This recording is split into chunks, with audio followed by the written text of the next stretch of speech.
Today I'm going to show you how to light a fire using pine chips.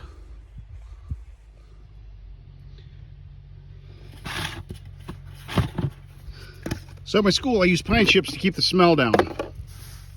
I go just like this.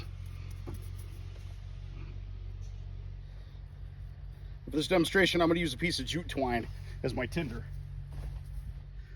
Let's take your jute twine, undo the strands, and process it down into a nice little bird's nest, real fluffy.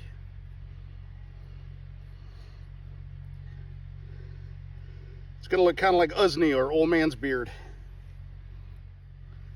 Okay, so now I got kind of a bird's nest with jute twine. I'm gonna set this aside till I need it.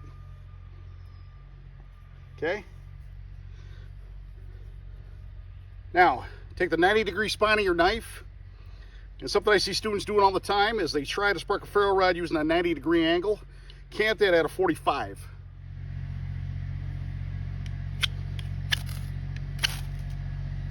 There we go.